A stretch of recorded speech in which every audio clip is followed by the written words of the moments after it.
നമസ്കാരം. Middle east ന്യൂസിലേക്ക് സ്വാഗതം. ആദ്യം നോക്കാം പ്രധാന തലക്കെട്ടുകൾ. യുഎഇയിലെ ഇന്ത്യൻ പ്രവാസികൾക്ക് പാസ്പോർട്ട് വിസ അറ്റസ്റ്റേഷൻ സേവനങ്ങൾക്കായി പുതിയ ഓൺലൈൻ അപ്പോയിന്റ്മെന്റ് സംവിധാനം. പുതിയ പോർട്ടൽ ആരംഭിച്ചത് അബുദാബിയിലെ ഇന്ത്യൻ എംബസിയും ദുബായിലെ ഇന്ത്യൻ കോൺസുലേറ്റും. നവജാത ശിശുക്കളുടെ രേഖകളും എമർജൻസി സർട്ടിഫിക്കറ്റുകളും ഉൾപ്പെടെയുള്ള അപേക്ഷകൾക്ക് മുൻഗണന. ആസൂത്രണ ബോർഡ് നിയമന വിവാദത്തിൽ അന്വേഷണം ആഭ്യന്തര വിജിലൻസ് എസ്പിക്ക് കൈമാറാൻ PSC തീരുമാനം. പരീക്ഷാ കൺട്രോളറുടെ അന്വേഷണം മരവിപ്പിച്ചു. നടപടി PSC അംഗങ്ങളുടെ കടുത്ത എതിർപ്പിനെ തുടർന്ന് ഒരാഴ്ചയ്ക്കകം എല്ലാ പരീക്ഷാരേഖകളും പുറത്തുവിടണമെന്ന് വിവരാവകാശ കമ്മീഷൻ. ഉത്തരക്കടലാസും അഭിമുഖത്തിന്റെ മാർക്കും കൈമാറണം. PSC ആസ്ഥാനത്തേക്ക് യൂത്ത് കോൺഗ്രസ് നടത്തിയ മാർച്ചിൽ സംഘർഷം. ജീവനക്കാരെ മുന്നറിയിപ്പില്ലാതെ പിരിച്ചുവിട്ട അമേരിക്കൻ കമ്പനി കോറോ ഹെൽത്തുമായി വെള്ളിയാഴ്ച ചർച്ച നടത്തുമെന്ന് സർക്കാർ. അതുവരെ ജീവനക്കാർക്ക് ഓഫീസിലെത്താം. കമ്പനി അധികൃതർ വ്യവസ്ഥകൾക്ക് വഴങ്ങിയില്ലെങ്കിൽ നിയമപരമായ മാർഗങ്ങൾ സ്വീകരിക്കുമെന്ന് ലേബർ കമ്മീഷണർ.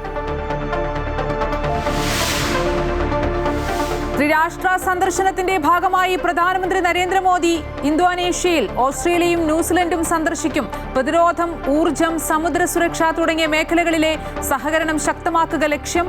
അമേരിക്കയല്ലാതെ ഇസ്രായേലിന് മറ്റൊരു സഖ്യകക്ഷിയില്ല എന്ന അമേരിക്കൻ വൈസ് പ്രസിഡന്റിന്റെ പരാമർശത്തിനെതിരെ ബെന്യാമിൻ നെതന്യാഹു. ഇന്ത്യ അടുത്ത സുഹൃത്തെന്ന് ഇസ്രായേൽ പ്രധാനമന്ത്രി.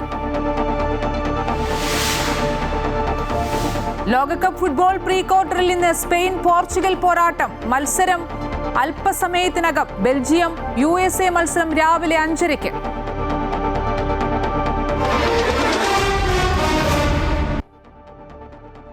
വിശദമായി നോക്കാം. ആസൂത്രണ ബോർഡ് പരീക്ഷാ തട്ടിപ്പ് വിവാദത്തിൽ ഒടുവിൽ മുട്ടുമടക്കി PSC ചെയർമാൻ. അന്വേഷണം ആഭ്യന്തര വിജിലൻസ് എസ്പിക്ക് കൈമാറാൻ തീരുമാനമായി. പരീക്ഷാ കൺട്രോളറുടെ അന്വേഷണം മരവിപ്പിക്കുമെന്ന് ചെയർമാൻ അറിയിച്ചു. കമ്മീഷൻ അംഗങ്ങളിൽ ഒരു വിഭാഗത്തിന്റെ പ്രതിഷേധത്തെ തുടർന്നാണ് തീരുമാനം. ആസൂത്രണ ബോർഡ് പരീക്ഷ തട്ടിപ്പ് ഉൾപ്പെടെ PSCയുടെ വിശ്വാസ്യത ചോദ്യം ചെയ്യുന്ന നിരവധി സംഭവങ്ങൾ ഒന്നിന് പിറകെ ഒന്നായി പുറത്തു വന്നു. 10 ചോദ്യങ്ങൾ മൂല്യനിർണ്ണയം നടത്താതെ തയ്യാറാക്കിയ റാങ്ക് പട്ടികയിൽ ഒന്നാമതെത്തി നിയമനം ലഭിച്ചത് ഇടത് സംഘടനാ നേതാവിന്. ഇത് വിവാദമായതിനെ തുടർന്ന് കഴിഞ്ഞ തിങ്കളാഴ്ച ചേർന്ന കമ്മീഷൻ യോഗം റാങ്ക് പട്ടിക റദ്ദാക്കി. അന്വേഷണത്തിന് ആഭ്യന്തര വിജിലൻസ് ഓഫീസറെ ചുമതലപ്പെടുത്തിയെന്നായിരുന്നു വാർത്താക്കുറിപ്പിൽ പറഞ്ഞിരുന്നത്. പക്ഷേ കഴിഞ്ഞ ദിവസം അന്വേഷണ ചുമതല ചെയർമാൻ പരീക്ഷാ കൺട്രോളറെ ഏൽപ്പിച്ചു. സെക്രട്ടറിയെ പോലും അറിയിക്കാതെയായിരുന്നു ഈ തീരുമാനം ചെയർമാൻ എടുത്തത്. അന്വേഷണ ചുമതല കൺട്രോളർക്ക് കൈമാറിയതിൽ വിമർശനവുമായി അംഗങ്ങൾ രംഗത്ത് വന്നു. കമ്മീഷനുള്ളിൽ ഇന്ന് നടന്നത് രൂക്ഷമായ വാദപ്രതിവാദമാണ്. ചെയർമാനെതിരെ രൂക്ഷ വിമർശനമാണ് അംഗങ്ങൾ ഉന്നയിച്ചത്. ചെയർമാൻ കമ്മീഷനെ കബളിപ്പിച്ചുവെന്നും ചെയർമാന്റെ നടപടി PSCയെ സംശയനിലയിൽ നിർത്തിയെന്നും അംഗങ്ങൾ തുറന്നടിച്ചു. അന്വേഷണം പരീക്ഷാ കൺട്രോളറെ ഏൽപ്പിച്ച നടപടി ഒരിക്കലും അംഗീകരിക്കാൻ കഴിയില്ല എന്നും അംഗങ്ങൾ വ്യക്തമാക്കി. അന്വേഷണം ആഭ്യന്തര വിജിലൻസ് എസ്പിക്ക് കൈമാറി. വിഷയത്തിൽ സർക്കാരും ഇടപെടുകയാണ്. കേരളത്തിലെ PSCയുടെ വിശ്വാസ്യത തകർക്കാൻ ഒരു കാരണവശാലും അനുവദിക്കില്ല. അങ്ങനെ ചെയ്യുന്ന ആളുകളെ കർശനമായ നിയമത്തിന് മുമ്പിൽ കൊണ്ടുവരും. അത് പരിശോധിക്കേണ്ട കാര്യമാണ്. അതുകൊണ്ടാണ് മുഖ്യമന്ത്രി എന്നോട് വിശദമായി കാര്യങ്ങൾ ഇതിനെപ്പറ്റി അന്വേഷിച്ച് റിപ്പോർട്ട് കൊടുക്കാൻ പറഞ്ഞിട്ടുള്ളത്. മന്ത്രിസഭാ യോഗത്തിന് മുമ്പ് ഞാൻ മുഖ്യമന്ത്രിക്ക് റിപ്പോർട്ട് നൽകും. അന്വേഷിക്കുന്നതിൽ നിയമ തടസ്സമില്ലെന്ന് നിയമോപദേശം ലഭിച്ചതോടെ നിയമ നടപടികളിലേക്ക് കടക്കാനാണ് സർക്കാരിന്റെ തീരുമാനം. മന്ത്രിസഭാ യോഗത്തിൽ തീരുമാനമുണ്ടാകും. ക്രിമിനൽ ഗൂഢാലോചന പരിശോധിക്കാനാണ് തീരുമാനം. അമൃത ന്യൂസ്, തിരുവനന്തപുരം. PSCക്ക് വൻ തിരിച്ചടി. ആസൂത്രണ ബോർഡിലെ വിവാദ നിയമനത്തിൽ പരീക്ഷാരേഖകൾ പുറത്തുവിടാൻ വിവരാവകാശ കമ്മീഷന്റെ ഉത്തരവ്. 7 ദിവസത്തിനകം അപേക്ഷ നൽകിയവർക്ക് എല്ലാ രേഖകളും കൈമാറണം. ഉത്തരക്കടലാസും അഭിമുഖത്തിന് നൽകിയ മാർക്കിന്റെയും വിവരം ഉദ്യോഗാർത്ഥികൾക്ക് നൽകണം. വിവരാവകാശ നിയമം വഴി ആവശ്യപ്പെട്ടിട്ടും നൽകാതിരുന്ന രേഖകളാണ് ഇനി പുറത്തുവരാൻ പോകുന്നത്. പരീക്ഷ എഴുതിയ എല്ലാവരുടെയും മാർക്ക് പട്ടികയും പരീക്ഷാ പേപ്പറിന്റെ പകർപ്പ് നൽകണം. PSCയുടെ എതിർപ്പ് മറികടന്നാണ് വിവരാവകാശ കമ്മീഷൻ ഉത്തരവ് പുറപ്പെടുവിച്ചിരിക്കുന്നത്. PSCയിലെ ക്രമക്കേടിനെതിരെ യൂത്ത് കോൺഗ്രസ് സംഘടിപ്പിച്ച പ്രതിഷേധ മാർച്ചിൽ സംഘർഷം. മാർച്ച് PSC ആസ്ഥാനത്തിന് മുന്നിൽ ബാരിക്കേഡ് വെച്ച് പോലീസ് തടഞ്ഞതോടെ പ്രവർത്തകർ ബാരിക്കേഡ് മറികടക്കാൻ ശ്രമിച്ചു. 4 തവണയാണ് പ്രവർത്തകർക്ക് നേരെ പോലീസ് ജലപീരങ്കി പ്രയോഗിച്ചത്. പിരിഞ്ഞു പോകാൻ കൂട്ടാക്കാത്ത പ്രവർത്തകർ കുത്തിയിരുന്ന് പ്രതിഷേധിച്ചു. തുടർന്ന് പ്രതിഷേധക്കാരെ പോലീസ് അറസ്റ്റ് ചെയ്ത് നീക്കുകയായിരുന്നു.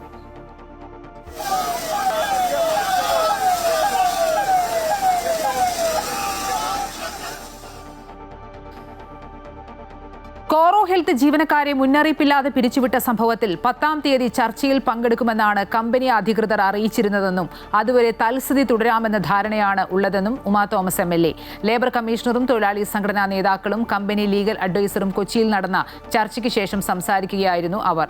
കമ്പനി അധികൃതർ വ്യവസ്ഥകൾക്ക് വഴങ്ങിയില്ലെങ്കിൽ നിയമപരമായ മാർഗങ്ങൾ സ്വീകരിക്കുമെന്ന് ലേബർ കമ്മീഷണറും അറിയിച്ചു. തൊഴിൽ മന്ത്രിയുമായി നടത്തുന്ന ചർച്ച വരെ തൽസ്ഥിതി തുടരാം എന്ന ധാരണയിൽ നിന്ന് വിരുദ്ധമായി ജോലിക്കെത്തിയ ജീവനക്കാരോട് ഓഫീസിൽ പ്രവേശിക്കരുതെന്ന് കമ്പനി അധികൃതർ നിർദ്ദേശം നൽകിയിരുന്നതിനാൽ രാവിലെ ജോലിക്കെത്തിയ ജീവനക്കാർക്ക് ഓഫീസിൽ പ്രവേശിക്കാനായില്ല. പിന്നീട് എറണാകുളം ഗസ്റ്റ് ഹൗസിൽ നടന്ന ചർച്ചയിൽ കമ്പനിയുടെ ലീഗൽ അഡ്വൈസറോട് കാര്യങ്ങൾ വിശദീകരിച്ചു. വിഷയം കമ്പനിയെ ധരിപ്പിക്കാമെന്ന് അഡ്വൈസർ പ്രതികരിച്ചു. ഇവിടുത്തെ തീരുമാനം എന്താണെന്നുള്ളത് അറിഞ്ഞ് ഞാനത് കമ്പനിയെ അറിയിക്കണം. അതിനുശേഷമാണ് കമ്പനിക്ക് ഒരു തീരുമാനം എടുത്ത് അത് കമ്പനിനെ അറിയിക്കണമെങ്കിൽ അറിയിക്കാനാകുള്ളൂ. കമ്പനി അധികൃതർ 10-ാം തീയതി നടക്കുന്ന ചർച്ചയിൽ പങ്കെടുക്കുമെന്നാണ് അറിയിച്ചിരിക്കുന്നതെന്ന് ഉമാ തോമസ് പറഞ്ഞു. കോറോ ഹെൽത്ത് ഉടമകൾ വഴങ്ങിയില്ലെങ്കിൽ നിയമപരമായ നടപടിയിലേക്ക് കടക്കാനുള്ള ചട്ടങ്ങളുണ്ടെന്ന് ലേബർ കമ്മീഷണർ പറഞ്ഞു. അപ്പോൾ 10th തന്നെ നമ്മൾ അവരുടെ സൗകര്യത്തിനുള്ള ദിവസത്തിന് തന്നെയാണ് മിനിസ്റ്റർ വരാനായിട്ട് തീരുമാനിച്ചിരിക്കുന്നത്. അപ്പോൾ അതുവരെ സ്റ്റാറ്റസ് കോ മെയിൻറ്റെയിൻ ചെയ്യണം എന്നാണ് ഇപ്പോൾ നമ്മൾ ആവശ്യപ്പെട്ടിരിക്കുന്നത്.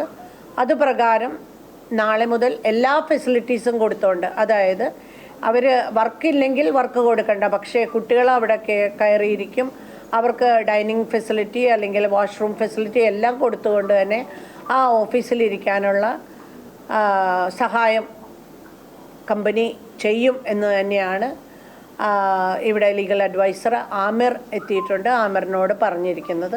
സോ ഇവിടെ ഇപ്പം 616ഓളം ജീവനക്കാർ നമ്മുടെ എറണാകുളത്തും 300ഓളം ജീവനക്കാർ കോഴിക്കോടും ഉണ്ട്. സോ ഏത് ആക്ടിൻ്റെ പ്രൊവിഷൻ എടുത്താലും provisions are applicable for this firm. So ഇവരിങ്ങനെ നമുക്കൊരു നോട്ടീസോ അല്ലെങ്കിൽ ഗവൺമെൻറ്റിനെ ഇൻഫോം ചെയ്യാത്ത സാഹചര്യത്തിൽ this will be deemed as an illegal closure as of now. So നമ്മൾ അതിൻ്റെ പ്രൊസീജിയേഴ്സ് ആയിട്ട് മുന്നോട്ട് പോകുന്നതാണ്. നിലവിലെ ചർച്ചകളെ ജീവനക്കാർ പ്രതീക്ഷയോടെയാണ് കാണുന്നത്. ഞങ്ങൾ അറിയാൻ സാധിച്ചത് MLA പറഞ്ഞ പോലെ 10-ാം തീയതി കമ്പനിയുടെ പ്രതിനിധികൾ എത്തുന്നതാണ്. അതുവരെ സ്റ്റാറ്റസ് ഫ്ലോ മെയിൻറ്റെയിൻ ചെയ്യാമെന്നും ഞങ്ങൾക്ക് ബാക്കിയുള്ള കാര്യങ്ങൾ ഉറപ്പ് നിമിഷത്തിനകം ഞങ്ങൾക്ക് കിട്ടുമെന്നാണ് പറഞ്ഞിരിക്കുന്നത്. ലേബർ ഡിപ്പാർട്ട്മെൻറ്റിൽ നിന്നുള്ള എല്ലാ സപ്പോർട്ടും ഞങ്ങൾക്ക് കിട്ടിയിട്ടുണ്ട്. അമേരിക്കൻ മെഡിക്കൽ കോഡിംഗ് കമ്പനിയായ കോറോ ഹെൽത്തിലെ കൊച്ചിയിലെയും കോഴിക്കോട്ടെയും 800ഓളം ജീവനക്കാരെ കഴിഞ്ഞ ദിവസമാണ് മുന്നറിയിപ്പില്ലാതെ പിരിച്ചുവിട്ടത്. അമൃത ന്യൂസ്, കൊച്ചി. ത്രിരാഷ്ട്ര സന്ദർശനത്തിന്റെ ഭാഗമായി പ്രധാനമന്ത്രി നരേന്ദ്രമോദി ഇന്തോനേഷ്യൻ സന്ദർശനത്തിന് ശേഷം ഓസ്ട്രേലിയയും ന്യൂസിലൻഡും മോദി സന്ദർശിക്കും. വികസന സാമ്പത്തിക മേഖലകളിൽ സഹകരണം ശക്തിപ്പെടുത്താനും യുവജനങ്ങൾക്ക് കൂടുതൽ അവസരം ലഭിക്കുന്നതിനും ചർച്ചയുണ്ടാകുമെന്ന് യാത്രയ്ക്ക് മുമ്പ് മോദി എക്സിൽ കുറിച്ചിരുന്നു. ഉഭയകക്ഷി ബന്ധം മെച്ചപ്പെടുത്തുക എന്നതോടൊപ്പം ഇന്തോ പസഫിക് മേഖലയിലെ സ്വാധീനം, സമുദ്ര സുരക്ഷ, വിതരണ ശൃംഖലകളുടെ സുരക്ഷ എന്നിവയുമായി ബന്ധപ്പെട്ട് പ്രധാനമന്ത്രിയുടെ സന്ദർശനം നിർണായകമാണ്. ഓസ്ട്രേലിയയിൽ വിദ്യാർത്ഥി വിസയ്ക്കുള്ള കാലതാമസം ഉൾപ്പെടെയുള്ള വിഷയങ്ങൾ സന്ദർശന വേളയിൽ ചർച്ചയാകും. വ്യാപാര സാമ്പത്തിക മേഖലകളിൽ ഓസ്ട്രേലിയയും ന്യൂസിലൻഡുമായുള്ള സഹകരണം ശക്തിപ്പെടുത്താനുള്ള ചർച്ചയും ഉണ്ടാകും. ന്യൂസിലൻഡുമായി ഇന്ത്യ സ്വതന്ത്ര വ്യാപാര കരാർ ഒപ്പുവെച്ചിരുന്നു. 40 വർഷത്തിന് ശേഷമാണ് ഒരു ഇന്ത്യൻ പ്രധാനമന്ത്രി ന്യൂസിലൻഡ് സന്ദർശിക്കുന്നത്. ഇസ്രായേലിന് അമേരിക്കയല്ലാതെ മറ്റൊരു ശക്തമായ സഖ്യകക്ഷിയില്ല എന്ന അമേരിക്കൻ വൈസ് പ്രസിഡന്റ് JD വാൻസിന്റെ പരാമർശത്തിനെതിരെ പ്രധാനമന്ത്രി ബെന്യാമിൻ നെതന്യാഹു. അമേരിക്ക തങ്ങളുടെ ഏറ്റവും വലിയ സുഹൃത്താണെന്ന് സമ്മതിക്കുമ്പോഴും ഇന്ത്യ നൽകുന്നത് അതിശക്തമായ പിന്തുണയാണെന്ന് നെതന്യാഹു വ്യക്തമാക്കി. ഫോക്സ് ന്യൂസിന് നൽകിയ അഭിമുഖത്തിലാണ് നെതന്യാഹുവിന്റെ പരാമർശം. 140 കോടി ജനങ്ങളുള്ള ഇന്ത്യയിൽ നിന്ന് തങ്ങൾക്ക് ലഭിക്കുന്നത് അതിശക്തമായ പിന്തുണയാണ്. ഫേസ്ബുക്കിലും തനിക്ക് ഇന്ത്യയിൽ നിന്ന് വലിയ പിന്തുണ ലഭിക്കുന്നുണ്ടെന്ന് ഇസ്രായേൽ പ്രധാനമന്ത്രി അവകാശപ്പെട്ടു.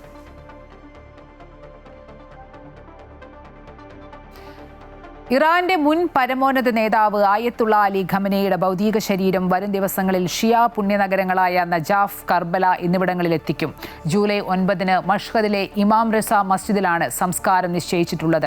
വിലാപയാത്രാ ചടങ്ങുകളിൽ പങ്കെടുക്കാതെ ഇറാന്റെ പുതിയ പരമോന്നത നേതാവും ആയത്തുള്ള അലി ഖമനേയുടെ മകനുമായ മൊജ്തബ ഖമനേനി. ഇന്നലെ ടെഹ്റാനിൽ നടന്ന ചടങ്ങിൽ അലി ഖമനേയുടെ മറ്റു 3 ആൺമക്കളും പങ്കെടുത്തിരുന്നു.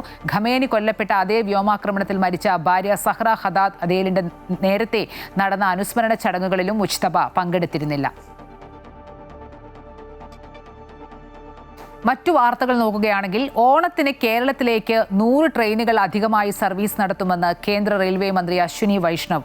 ഓണക്കാലത്തെ തിരക്ക് പരിഗണിച്ചാണ് കൂടുതൽ സർവീസ് നടത്താൻ തീരുമാനിച്ചിട്ടുള്ളത്. ബംഗളൂരു, ഹൈദരാബാദ്, ചെന്നൈ നഗരങ്ങളിൽ നിന്ന് കേരളത്തിലേക്ക് പ്രത്യേക സർവീസ് ഉണ്ടാകും. പ്രത്യേക ട്രെയിനുകളുടെ സർവീസ്, സമയക്രമം, റൂട്ട്, സ്റ്റോപ്പുകൾ എന്നിവയുടെ വിശദാംശങ്ങൾ ഉടൻ പ്രഖ്യാപിക്കുമെന്നും മന്ത്രി പറഞ്ഞു. Onam is a very Onam festival is very important for Kerala, and During this festival, we will be operating about 100 plus more than 100 special trains so that people who want to go to their homes during this major festival season, they can reach their homes in comfort. We are about to notify the trains, and this is very important. Our Kerala unit BJP President Shri Rajiv Chandrasekhar ji and Shri Muralidharan ji, they have requested for these special trains, and this is in line with our commitment towards the people of Kerala and Prime Minister Shri Narendra Modi ji's plans for development of railway network in Kerala. Thank you. Thank you. Abhimanyu വധക്കേസിൽ പ്രതികളെ കുറ്റപത്രം വായിച്ച് കേൾപ്പിച്ചു. കേസിലെ 1 മുതൽ 16 വരെയുള്ള പ്രതികളുടെ കുറ്റപത്രമാണ് വായിച്ചത്. വിചാരണ നടപടികളുടെ ആദ്യഘട്ടമായാണ് കുറ്റപത്രം വായിച്ചത്. കേസ് ഈ മാസം 24-ന് വീണ്ടും പരിഗണിക്കും. 8 വർഷങ്ങൾക്ക് ശേഷമാണ് മഹാരാജാസ് കോളേജിലെ SFI നേതാവ് അഭിമന്യുവിനെ കൊലപ്പെടുത്തിയ കേസിൽ വിചാരണ നടപടികൾ ആരംഭിക്കുന്നത്. കേസിൽ ആദ്യം പിടിയിലായ 1 മുതൽ 16 വരെയുള്ള പ്രതികളുടെ കുറ്റപത്രമാണ് ഇന്ന് വായിച്ചത്. കൃത്യത്തിൽ നേരിട്ട് പങ്കെടുത്തവരാണ് 16 പേരും. കുറ്റം ചെയ്തിട്ടുണ്ടോ എന്ന കോടതിയുടെ ചോദ്യത്തിന് പ്രതികൾ കുറ്റം നിഷേധിച്ചു. അഭിമന്യുവിനെ കൊലപ്പെടുത്തണമെന്ന ഉദ്ദേശത്തോടെ ബോധപൂർവം പ്രതികൾ പ്രകോപനം സൃഷ്ടിക്കുകയായിരുന്നുവെന്ന് കുറ്റപത്രത്തിൽ പറയുന്നു. കലാപശ്രമം, ഗൂഢാലോചന, കൊലപാതകം എന്നീ വകുപ്പുകൾ പ്രതികൾക്കെതിരെ ചുമത്തിയിട്ടുണ്ട്. കേസ് ഈ മാസം 24-ന് വീണ്ടും പരിഗണിക്കും. വിചാരണ നടപടികൾ എന്ന് തുടങ്ങുമെന്ന കാര്യം അന്നായിരിക്കും തീരുമാനിക്കുക. പ്രോസിക്യൂഷൻ മൊഴി രേഖപ്പെടുത്തിയിട്ടും സാക്ഷിപ്പട്ടികയിൽ ഉൾപ്പെടുത്താത്തവരുടെ വിവരങ്ങളും മറ്റ് അനുബന്ധ തെളിവുകളും ഹാജരാക്കാൻ കോടതി നിർദ്ദേശം നൽകിയിട്ടുണ്ട്. എറണാകുളം പ്രിൻസിപ്പൽ സെഷൻസ് കോടതിയിലാണ് കേസിന്റെ വിചാരണ നടക്കുന്നത്. നിരോധിത സംഘടനയായ പോപ്പുലർ ഫ്രണ്ട്, ക്യാമ്പസ് ഫ്രണ്ട് പ്രവർത്തകരാണ് പ്രതികൾ. മഹാരാജാസ് കോളേജ് 3-ാം വർഷ വിദ്യാർത്ഥിയും ക്യാമ്പസ് ഫ്രണ്ട് പ്രവർത്തകനുമായ മുഹമ്മദാണ് കേസിലെ 1-ാം പ്രതി. 10-ാം പ്രതി സഹലാണ് അഭിമന്യുവിനെ കത്തി ഉപയോഗിച്ച് കുത്തിയത്. പ്രതികൾ അഭിമന്യുവിനെ മുഖത്തടിച്ച് വീഴ്ത്തി നെഞ്ചിൽ ചവിട്ടിയെന്നും പിന്നീട് കത്തികൊണ്ട് കുത്തുകയായിരുന്നുവെന്നും കുറ്റപത്രത്തിൽ പറയുന്നു. ആകെ 27 പേരാണ് കേസിലെ പ്രതികൾ. കേസിൽ നിന്ന് കുറ്റവിമുക്തരാക്കണമെന്നാവശ്യപ്പെട്ടുള്ള 2 പ്രതികളുടെ വിടുതൽ ഹർജി എറണാകുളം പ്രിൻസിപ്പൽ സെഷൻസ് കോടതി കഴിഞ്ഞ ദിവസം തള്ളിയിരുന്നു. അമൃത ന്യൂസ്, കൊച്ചി. അവയവദാനത്തിലൂടെ ഉയർത്തെഴുന്നേറ്റവരിൽ ഇനി ലോഗ്നേനി യാഷ്വാന്റെ പേരും. റോഡപകടത്തിൽ പൊലിഞ്ഞ തമിഴ്നാട് തിരുനെൽവേലി സ്വദേശിയായ 7 വയസ്സുകാരൻ ലോഗ്നേനിയുടെ വൃക്ക ഇനി കണ്ണൂരുകാരനായ 17 വയസ്സുകാരന് പുതുജീവനേകും. തിരുവനന്തപുരത്ത് നിന്ന് 5.5 മണിക്കൂർ കൊണ്ടാണ് വൃക്ക കോഴിക്കോട്ടെ ആശുപത്രിയിൽ എത്തിച്ചത്. വന്ദേ ഭാരതിന്റെ വേഗതയെ പോലും മറികടന്നാണ് തിരുവനന്തപുരത്തെ കിംസ് ആശുപത്രിയിൽ നിന്നും ലോഗ്നേനി യാഷ്വാന്റെ വൃക്കകളുമായി കോഴിക്കോട്ടെ ഇക്ര ആശുപത്രിയിലേക്ക് ആംബുലൻസ് പാഞ്ഞെത്തിയത്. 5.5 മണിക്കൂർ കൊണ്ട് കോഴിക്കോട്ടേക്ക് യാഷ്വാന്റെ അവയവുമായി എത്തിയ തിരുവനന്തപുരം കാട്ടാക്കട സ്വദേശിയായ ആംബുലൻസ് ഡ്രൈവർ വിനോദിനെ മെഡിക്കൽ സംഘം ഒന്നടങ്കം അഭിനന്ദിച്ചു. വർഷങ്ങളായി പല ജീവനുകൾക്ക് വേണ്ടി ജീവൻ മരണ പോരാട്ടം നടത്തുന്ന വിനോദിന് ഇത് തന്റെ ജോലി മാത്രമെന്നേ പറയാനുണ്ടായിരുന്നുള്ളൂ. ഞാൻ കുറച്ച് വർഷങ്ങളായിട്ട് ഈ ഫീൽഡിൽ തന്നെയാണ്. അതുകൊണ്ട് ഒരുപാട് എമർജൻസികൾ ഇതുപോലെ നേരത്തെ ഓടിയിട്ടുണ്ട്. അവയവദാനം ഇത് കൊണ്ടുപോകുന്ന ആദ്യമായിട്ടാണ് കൊണ്ടുപോകുന്നത്. വഴിയിൽ പോലീസ് ഉണ്ടായിരുന്നു ക്ലിയർ ചെയ്യാനായിട്ട്. പോലീസിൻ്റെ പൈലറ്റ് എസ്കോർട്ട് ഉണ്ടായിരുന്നു. വേറെ കുഴപ്പമൊന്നുമില്ല. അവർ നല്ല അവിടെ നിന്ന് 11:30 കൂടി അവിടെ നിന്ന് ഇറങ്ങി. ഇപ്പോൾ 5 മണിയോട് ഇവിടെ എത്തി. 4 വർഷമായി വൃക്ക രോഗത്തിൽ വലയുന്ന കണ്ണൂർ സ്വദേശിക്കാണ് യാഷ്വാന്റെ വൃക്ക മാറ്റിവെക്കുക. ഇതിനുള്ള സജ്ജീകരണം പൂർത്തിയായതായി ഡോക്ടർമാർ അറിയിച്ചു. കിഡ്നി എത്തുന്നതോടുകൂടി സർജറി സ്റ്റാർട്ട് ചെയ്യാനുള്ള എല്ലാ തയ്യാറെടുപ്പുകളും ചെയ്തിട്ടുണ്ട്. കുറച്ച് 4-5 വർഷമായിട്ട് ചികിത്സയിലാണ്. 4-5 വർഷമായി ഡയാലിസുമായി ചികിത്സിക്കുന്ന ചെറുപ്പക്കാരനാണ്. ഈ ചികിത്സ പൂർത്തിയാവുന്നത് അവനെ സ്വന്തം ജീവിതത്തിൽ തിരിച്ചു ഡയാലിസിസ് നിർത്താനൊക്കെ പറ്റുമെന്നാണ് നമ്മൾ പ്രതീക്ഷിക്കുന്നത്. ജൂലൈ 26-ന് തമിഴ്നാട് തിരുനെൽവേലിയിൽ സൈക്കിളിൽ ആംബുലൻസ് ഇടിച്ചാണ് 7 വയസ്സുകാരൻ യാഷ്വാൻ മരണപ്പെട്ടത്. തിരുവനന്തപുരത്ത് ചികിത്സയിലിരിക്കെ ഇന്നലെയാണ് മസ്തിഷ്ക മരണം സംഭവിച്ചത്. Amrita news, Kozhikode. General secretary Champat റായുടെ രാജി അംഗീകരിച്ച് ശ്രീരാമ ജന്മഭൂമി തീർത്ഥക്ഷേത്ര ട്രസ്റ്റ്. സംഭാവനാ ക്രമക്കേട് വിവാദങ്ങൾക്ക് ശേഷം ഇന്ന് ആദ്യമായി ചേർന്ന ട്രസ്റ്റ് യോഗത്തിലാണ് തീരുമാനം. SIT അന്വേഷണം തൃപ്തികരമെന്നും ട്രസ്റ്റ് വിലയിരുത്തി. അതേസമയം ക്ഷേത്രത്തിലെ ക്രമക്കേടിൽ CBI അന്വേഷണം ആവശ്യപ്പെട്ടുള്ള ഹർജി അലഹാബാദ് ഹൈക്കോടതി തള്ളി. അയോധ്യയിൽ രാമക്ഷേത്രത്തിലെ സംഭാവനാ ക്രമക്കേടിന്റെ പശ്ചാത്തലത്തിൽ ജനറൽ സെക്രട്ടറി ചമ്പത് റായ് നൽകിയ രാജി ശ്രീരാമ ജന്മഭൂമി തീർത്ഥക്ഷേത്ര ട്രസ്റ്റ് അംഗീകരിച്ചു. ക്ഷേത്രത്തിന്റെ പ്രവർത്തനങ്ങളിൽ ശ്രദ്ധക്കുറവുണ്ടായി എന്നും വിവാദങ്ങൾക്ക് ശേഷം ആദ്യമായി ചേർന്ന ട്രസ്റ്റ് യോഗം വിലയിരുത്തി. ട്രസ്റ്റി അനിൽ മിശ്രയുടെ രാജിയും അംഗീകരിച്ചു. നിലവിലെ SIT അന്വേഷണം തൃപ്തികരമാണെന്ന നിലപാടിലാണ് ട്രസ്റ്റ്. അയോധ്യയിലുണ്ടായിരുന്നെങ്കിലും ചമ്പത് റായ് യോഗത്തിൽ പങ്കെടുത്തിരുന്നില്ല. പുതിയ ജനറൽ സെക്രട്ടറിയായി VHP അന്താരാഷ്ട്ര ജനറൽ സെക്രട്ടറി ബജ്രംഗ് ലാൽ ബഗ്രയെ ചുമതലപ്പെടുത്തുന്ന കാര്യവും യോഗം ചർച്ച ചെയ്തു. ചീഫ് എക്സിക്യൂട്ടീവ് ഓഫീസറെ നിയമിക്കുന്നതും കഴിഞ്ഞ വർഷത്തെ വരവ് ചിലവ് കണക്കുകളും യോഗം പരിശോധിച്ചു. അതേസമയം ക്രമക്കേടിൽ CBI അന്വേഷണം ആവശ്യപ്പെട്ടുള്ള പൊതുതാൽപര്യ ഹർജി അലഹബാദ് ഹൈക്കോടതി തള്ളി. CBI അന്വേഷണം ആവശ്യപ്പെട്ടുള്ള ഹർജി സുപ്രീം കോടതിയുടെ പരിഗണനയിലുണ്ടെന്ന് നിരീക്ഷിച്ചുകൊണ്ടാണ് ഹൈക്കോടതി നടപടി. CCTV ദൃശ്യങ്ങളിൽ നിന്ന് ലഭിച്ച വിവരത്തിന്റെ അടിസ്ഥാനത്തിൽ കേസിലെ പ്രതികളെ ചോദ്യം ചെയ്യുന്നത് തുടരുകയാണ്. ഉടൻ തന്നെ SIT അന്തിമ റിപ്പോർട്ട് സമർപ്പിക്കും. അമൃത ന്യൂസ്, ന്യൂഡൽഹി. UAE-യിലെ ഇന്ത്യൻ പ്രവാസികൾക്ക് പാസ്പോർട്ട്, വിസ, അറ്റസ്റ്റേഷൻ സേവനങ്ങൾക്കായി പുതിയ ഓൺലൈൻ അപ്പോയിന്റ്മെന്റ് സംവിധാനം നിലവിൽ വന്നു. അബുദാബിയിലെ ഇന്ത്യൻ എംബസിയും ദുബായിലെ ഇന്ത്യൻ കോൺസുലേറ്റുമാണ് പുതിയ പോർട്ടൽ ആരംഭിച്ചത്. പുതിയ സേവന കേന്ദ്രങ്ങളുടെ പ്രവർത്തനം നിയമപരമായ കാരണങ്ങളാൽ വൈകുന്ന സാഹചര്യത്തിലാണ് താൽക്കാലികമായി പുതിയ സംവിധാനം ഏർപ്പെടുത്തിയിരിക്കുന്നത്. അപ്പോയിന്റ്മെന്റ് എടുത്തവർ നിശ്ചയിച്ച സമയത്തിന് 15 മിനിറ്റ് മുമ്പ് എംബസിയിലോ കോൺസുലേറ്റിലോ എത്തണം. അപ്പോയിന്റ്മെന്റ് ഇല്ലാതെ എത്തുന്നവർക്ക് രാവിലെ 9 മുതൽ 11 വരെ അടിയന്തര സേവനങ്ങൾ മാത്രമേ ലഭ്യമാകൂ. നവജാത ശിശുക്കളുടെ രേഖകളും എമർജൻസി സർട്ടിഫിക്കറ്റുകളും ഉൾപ്പെടെയുള്ള അപേക്ഷകൾക്ക് മുൻഗണന നൽകും. പൂർണ്ണമായി പൂരിപ്പിച്ച അപേക്ഷയും ആവശ്യമായ രേഖകളുമായി ഹാജരാകണമെന്ന്, സേവന ഫീസുകൾ പണമായി മാത്രമേ സ്വീകരിക്കുകയുള്ളൂവെന്നും കോൺസുലർ അധികൃതർ വ്യക്തമാക്കിയിട്ടുണ്ട്. തിരക്കൊഴിവാക്കാൻ അപേക്ഷകരെ മാത്രമാണ് അകത്തേക്ക് പ്രവേശിക്കുക എന്നും അധികൃതർ അറിയിച്ചു. ഇലക്ട്രോണിക് ഗെയിമിംഗ് രംഗത്തെ ആഗോള കേന്ദ്രമായി ദുബായിയെ മാറ്റാനുള്ള പദ്ധതികൾക്ക് കൂടുതൽ വേഗം നൽകി Dubai government. Dubai media council സംഘടിപ്പിച്ച പരിപാടിയിൽ 80 പ്രമുഖ ഗെയിമിംഗ് കമ്പനികളുടെ പ്രതിനിധികൾ പങ്കെടുത്തു. ഇതിന്റെ ഭാഗമായി സംഘടിപ്പിച്ച ദുബായ് ഗെയിമിംഗ് റീട്രീറ്റിൽ പ്രമുഖ പ്രാദേശിക അന്തർദേശീയ ഗെയിമിംഗ് കമ്പനികളുടെ പ്രതിനിധികളുമായി ദുബായ് കിരീടാവകാശിയും UAE ഉപപ്രധാനമന്ത്രിയും പ്രതിരോധ മന്ത്രിയുമായ Sheikh Hamdan bin Mohammed bin Rashid Al Maktoum കൂടിക്കാഴ്ച നടത്തി. ലോകത്തെ മികച്ച ഗെയിമിംഗ് കമ്പനികളെയും പ്രതിഭകളെയും ദുബായിലേക്ക് ആകർഷിക്കുന്നതിനൊപ്പം യുവാക്കൾക്ക് പുതിയ തൊഴിലവസരങ്ങളും സ്വന്തമായി സ്റ്റാർട്ടപ്പുകൾ ആരംഭിക്കാനുള്ള അവസരങ്ങളും ഒരുക്കുകയാണ് ലക്ഷ്യം. കുവൈറ്റിൽ ചെറിയ ക്രിമിനൽ കേസുകളിലെ ശിക്ഷാവിധി കൈകാര്യം ചെയ്യുന്നതിനുള്ള ഇലക്ട്രോണിക് വിചാരണ സംവിധാനത്തിന്റെ ആദ്യഘട്ടം പൂർത്തിയായതായി നീതിന്യായ മന്ത്രി അഡ്വക്കേറ്റ് നാസർ അൽ സുമൈത്ത്. രാജ്യത്ത് പൂർണ്ണമായും ഇലക്ട്രോണിക് രീതിയിൽ കോടതി വിധി പുറപ്പെടുവിക്കുന്ന ആദ്യ സംവിധാനത്തിനാണ് തുടക്കം കുറിച്ചിരിക്കുന്നത്. ഇതുവഴി പരമ്പരാഗത കോടതി വിചാരണ നടപടികൾ ഇല്ലാതാകും. പിഴ ശിക്ഷ മാത്രം വിധിക്കാവുന്ന ലഘു ക്രിമിനൽ കേസുകൾ, ചില ഗതാഗത നിയമലംഘനങ്ങൾ എന്നിവയുടെ ശിക്ഷാവിധി ഈ സംവിധാനത്തിലൂടെ വേഗത്തിൽ തീർപ്പാക്കാനാകും. അതേസമയം ശിക്ഷാവിധികൾക്ക് എതിരെ നിയമപരമായി അപ്പീൽ നൽകാനുള്ള സാവകാശം പ്രതികൾക്കുണ്ടായിരിക്കുമെന്നും മന്ത്രി വ്യക്തമാക്കി. കുവൈറ്റിൽ കഴിഞ്ഞ വർഷം ജനുവരി 1 മുതൽ ഡിസംബർ 31 വരെയുള്ള കാലയളവിൽ 742 വാഹന തീപിടുത്തങ്ങൾ ഉണ്ടായതായി അഗ്നിശമന സേന. രാജ്യത്ത് ഉയർന്ന താപനില അനുഭവപ്പെടുന്ന സാഹചര്യത്തിൽ സമ്മർദ്ദവാതകം അടങ്ങിയ കുപ്പികളും ഇലക്ട്രോണിക് ഉപകരണങ്ങളും വാഹനങ്ങൾക്കുള്ളിൽ സൂക്ഷിക്കുന്നത് അതീവ അപകടകരമാണെന്നും അഗ്നിശമന സേന ഔദ്യോഗിക വക്താവ് ബ്രിഗേഡിയർ മുഹമ്മദ് അൽ ഗരീബ് മുന്നറിയിപ്പ് നൽകി. വേനൽക്കാലങ്ങളിൽ വാഹനങ്ങളിൽ പെർഫ്യൂം കുപ്പികൾ, ലൈറ്ററുകൾ, പവർ ബാങ്കുകൾ, മൊബൈൽ ചാർജറുകൾ എന്നിവയുടെ സാന്നിധ്യം തീപിടുത്തത്തിന് കാരണമാകുന്ന പ്രധാന ഘടകങ്ങളാണെന്നും അദ്ദേഹം വ്യക്തമാക്കി. ഇതുകൂടാതെ ഇന്ധനച്ചോർച്ച, വൈദ്യുതി ഷോർട്ട് സർക്യൂട്ട്, പഴകിയ വയറുകൾ, ബാറ്ററിയിലെ തകരാർ, ശരിയായ രീതിയിൽ വയറുകൾ ബന്ധിപ്പിക്കാത്തത്, റേഡിയേറ്ററിലെ വെള്ളത്തിന്റെ കുറവ്, എൻജിൻ അമിതമായി ചൂടാകുന്ന തകരാറുകൾ എന്നിവയും വാഹനങ്ങളിൽ തീപിടുത്തത്തിനിടയാക്കുമെന്നും അദ്ദേഹം പറഞ്ഞു. സൗദിയിൽ ബെനാമി ബിസിനസ്സുകൾക്കെതിരെയുള്ള പരിശോധനകൾ കർശനമാക്കുന്നു. ഇക്കഴിഞ്ഞ ജൂൺ മാസത്തിൽ രാജ്യത്തിന്റെ വിവിധ ഭാഗങ്ങളിലായി national anti commercial concealment company 4500ഓളം പരിശോധനകളിൽ ബിനാമി ബിസിനസ് സംശയമുള്ള 104 പുതിയ കേസുകൾ കൂടി കണ്ടെത്തി. കൃത്യമായ സൂചനകളുടെയും നിരീക്ഷണങ്ങളുടെയും അടിസ്ഥാനത്തിലായിരുന്നു ഈ വ്യാപക പരിശോധനകൾ. കണ്ടെത്തിയ കേസുകളിലെ കുറ്റക്കാർക്കെതിരെ കൃത്യമായ അന്വേഷണം നടത്തി കർശനമായ ശിക്ഷാ നടപടികൾ സ്വീകരിക്കുന്നതിനായി ഇവരെ ബന്ധപ്പെട്ട അധികാരികൾക്ക് കൈമാറിയിട്ടുണ്ട്. പ്രവാസികളായ യുവതലമുറയ്ക്ക് ഇന്ത്യയുടെ സാംസ്കാരിക പൈതൃകവും ആധുനിക പുരോഗതിയും അടുത്തറിയാൻ അവസരമൊരുക്കുന്ന 88ാമത് നോ ഇന്ത്യ പ്രോഗ്രാമിലേക്ക് കുവൈറ്റിലെ ഇന്ത്യൻ എംബസി അപേക്ഷ ക്ഷണിച്ചു.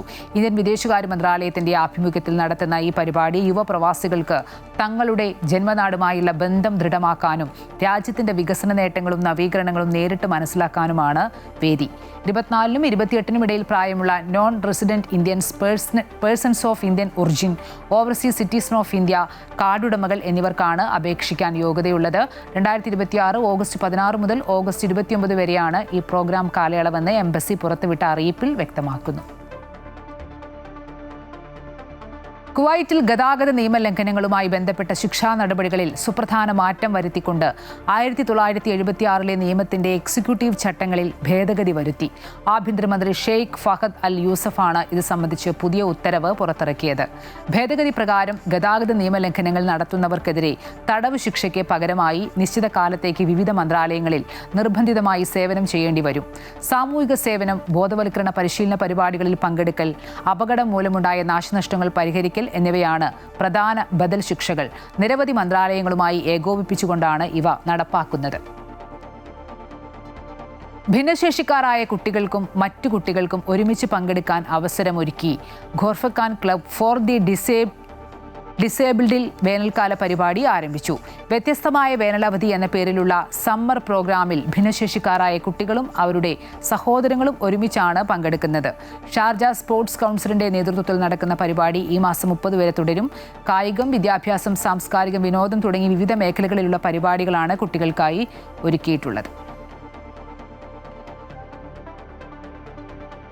കാഫിർ സ്ക്രീൻഷോട്ട് 200-ലേറെ പേർക്ക് അയച്ചു കൊടുത്തു എന്നത് തെളിയിക്കാൻ പരസ്യമായി വെല്ലുവിളിച്ച് കേസിൽ ജാമ്യത്തിലിറങ്ങിയ പ്രതി ജിതിൻ ഭാസ്കർ തന്റെ ബ്രോഡ്കാസ്റ്റ് ലിസ്റ്റിൽ കോൺഗ്രസുകാരും അവരുടെ മക്കളുമടക്കം 250ഓളം പേരുണ്ടെന്നും അതിൽ ഒരു 10 പേർക്കെങ്കിലും താൻ ഈ സ്ക്രീൻഷോട്ട് അയച്ചതായി കാണിച്ചു തരാൻ സാധിക്കുമോ എന്നും ജിതിൻ ഫേസ്ബുക്ക് പോസ്റ്റിലൂടെ വെല്ലുവിളിച്ചു.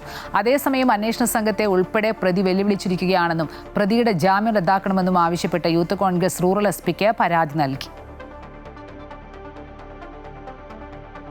PM ശ്രീ വിഷയത്തിൽ മുൻ സർക്കാരിനെ വീണ്ടും വിമർശിച്ച് വിദ്യാഭ്യാസ മന്ത്രി എൻ ശംസുദ്ദീൻ എല്ലാം അടിയറവ് വെച്ചുള്ള കരാറിലാണ് മുൻ സർക്കാർ ഒപ്പിട്ടതെന്നും ഇപ്പോൾ വർത്തമാനം പറഞ്ഞിട്ട് കാര്യമുണ്ടോ എന്നും മന്ത്രി കോഴിക്കോട് ചോദിച്ചു. മുഖ്യമന്ത്രിയും സർക്കാരുമാണ് അന്തിമ തീരുമാനമെടുക്കേണ്ടതെന്നും അദ്ദേഹം വ്യക്തമാക്കി.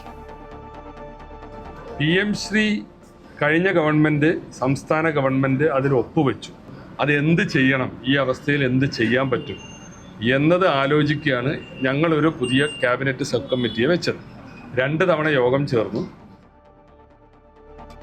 KPCC പുനഃസംഘടന വേഗത്തിൽ പൂർത്തിയാക്കണമെന്നാണ് തന്റെ ആഗ്രഹമെന്നും 2 ഉത്തരവാദിത്തങ്ങൾ കൊണ്ടുപോകാൻ ആഗ്രഹിക്കുന്നില്ലെന്നും മന്ത്രി സണ്ണി ജോസഫ് കോഴിക്കോട് പറഞ്ഞു. 2 ഉത്തരവാദിത്തം എനിക്ക് നല്ല ചുമതലയുള്ള 2 ഉത്തരവാദിത്തങ്ങളാണ് ഞാൻ നിർവഹിക്കുന്നത്. വൈദ്യുതി മേഖലയിലുണ്ടായ പ്രയാസങ്ങൾ കൂടി കണക്കിലെടുക്കുമ്പോൾ എനിക്കതിൽ കോൺസെൻട്രേറ്റ് ചെയ്യേണ്ടതുണ്ട്. അതുകൊണ്ട് പാർട്ടി പുനഃസംഘടന തന്നെയാണ് അതിന് പരിഹാരം എന്ന് ഞാൻ കരുതുകയാണ്. അതെ, മെയ്തർ ഈഗിൾസ് FC പന്തോളം സമർപ്പിക്കുന്നത് മെയ്തർ ഈഗിൾസ് FC കേരള.